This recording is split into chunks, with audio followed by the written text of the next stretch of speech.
scientists, welcome. Let's continue our journey talking about the articulations between the bones of the free lower limb. And in this video, we are going to focus on the knee joint, right? So the knee joint is formed by three main bones: the lower end of the femur here, the upper end of the tibia here, and the patella. You can see it in this view, but I'll show you later. The articular surfaces of the femoral condyles uniting with the tibia are convex in the transverse and sagittal directions, and they are actually segments of an ellipsoid. The superior articular surfaces of the tibia articulating with the femoral condyles consist of two shallow facets covered with hyaline cartilage, and these facets are complemented by two intra-articular semilunar cartilages interposed between the femoral condyles and the articular surfaces of the tibia.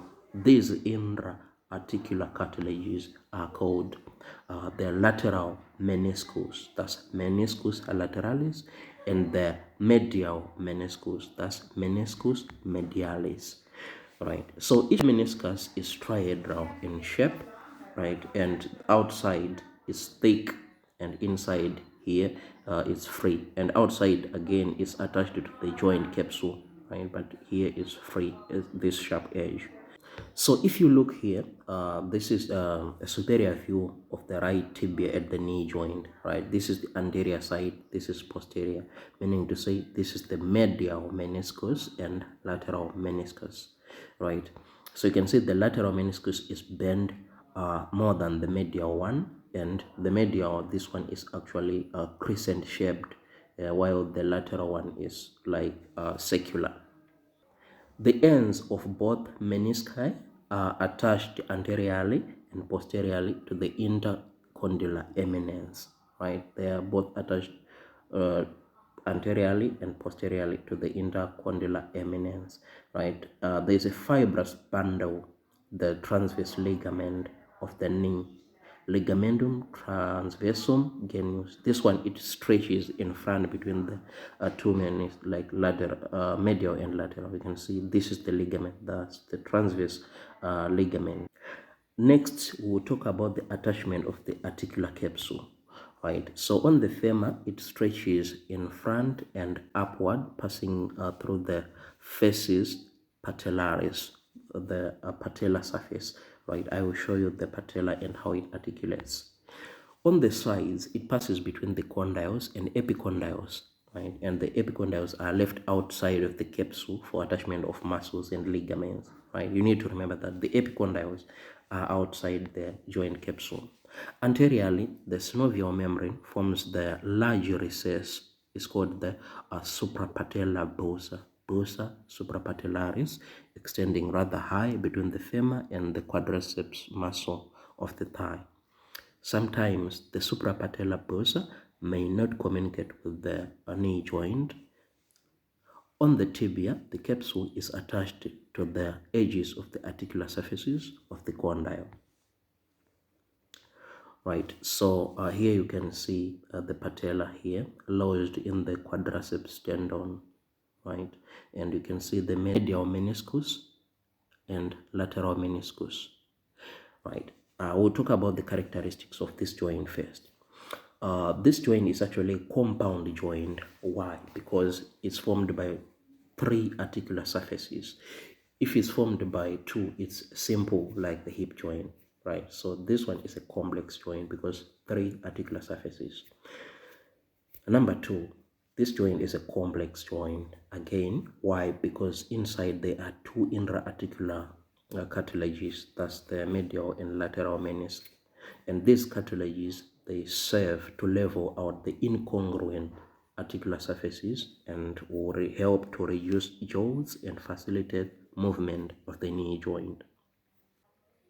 And on number three, this joint is a bicondyloid joint. Why? Because it has two condyles enclosed in a common capsule and therefore permits movement on two axes, the frontal and vertical axis. Right? I will show you more, right? But let's talk about the auxiliary ligaments first, right? So there are two groups. intra-articular ligaments and extra-articular ligaments. Right. So on intra-articular ligaments, firstly there is transverse ligament of the knee. Right. This one labeled here. It stretches in front between the two, the medial and the lateral meniscus.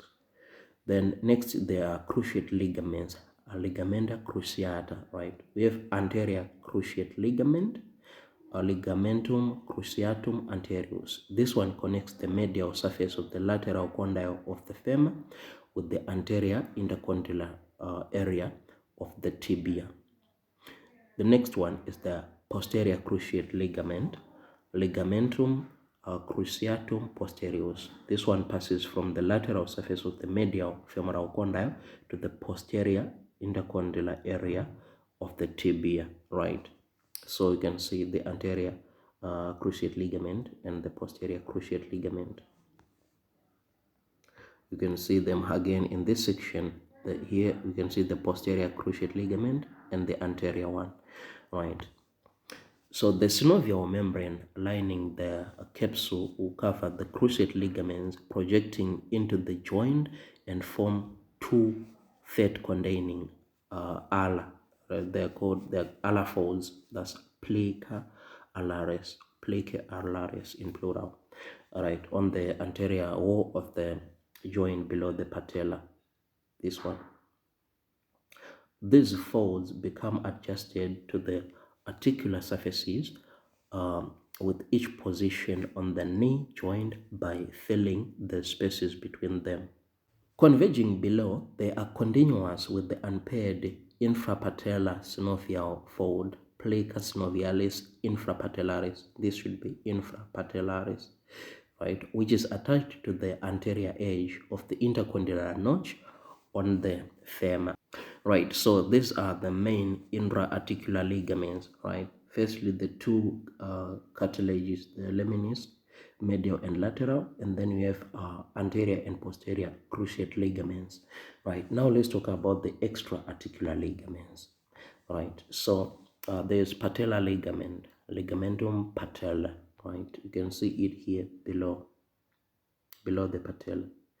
And the lateral and medial patella retinacular, right? Retinacular patella laterale and mediale, right? You can see them here. This one is the lateral patella retinaculum and medial patella retinaculum, right? Patella ligament, medial and lateral patella retinaculum. Above this one is actually a tendon of the quadriceps femoris muscle, this muscle. Next, there is the tibial collateral ligament, ligamentum collaterale tibiale, and the fibular collateral ligament, ligamentum collaterale fibulare. These are easy to spot. You just need to find where is the fibula here, right? So this is the ligament, fibular collateral ligament, and here is the tibia, so tibial collateral ligament. The next ligament is called the arcuate popliteal ligament, right? Ligamentum popliteum arcuatum, right? The arcuate ligament is here, labeled here. That's the arcuate ligament. And the next is the oblique popliteal ligament of the knee, ligamentum popliteum obliquum, right? This is the oblique popliteal ligament. And this ligament is one of the three end bundles of the tendon of the semimembranosus muscle, right? Semimembranous muscle. We will talk about the muscles later, right? It's beyond the scope of this lecture. Right, I want to show you about the bosas, right? So here you can see this is the patella, this is the femur, this is the tibia, right? So above the patella there is suprapatellar bosa here, right? And then below the patella is infrapatellar bosa here, infrapatellar bosa, and on the front of the patella there is prepatellar bosa, this one, prepatellar bosa, right? Okay, so let me tell you more about these bosas, the synovial bosas of the knee joint. The suprapatellar bosa, bosa suprapatellaris, extends forward, rather high between the femur and the quadriceps muscles of the thigh. This bosa usually communicates with the knee joint, but sometimes the suprapatellar bosa may not communicate with the knee joint and may be separate from it.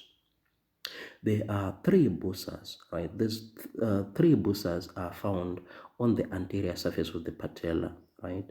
Firstly, the subcutaneous prepatellar bosa, bosa subcutanea prepatellaris.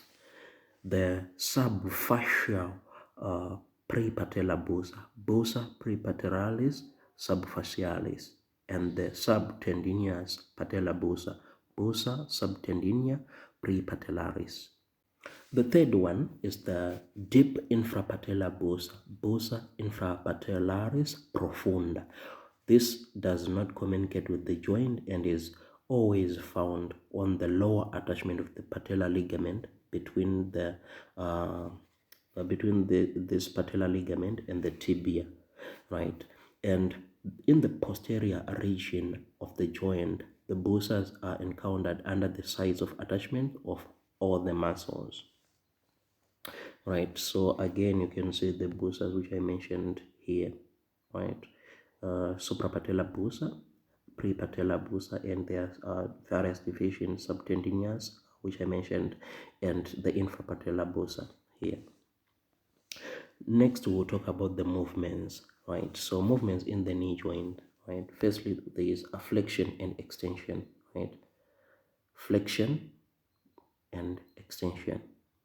Next, there is a rotation, right? On longitudinal axis, it becomes possible when the knee is flexed, right? So in flexing, the menisci will straighten out while the collateral ligaments relax because the points of their attachment come close to each other, right? And then from one axis to another, there is a circumduction, right? So this is possible when the knee is flexed. Again, circumduction can be possible, right? So you can see this is this normal axis. If we go up, this one, like your Achilles to the bar, that's flexion, and then anteriorly that's extension. But you can move like to straighten this joint further is called hyperextension. Thank you so much. If you like this video, please give it a thumbs up, and as always, peace out.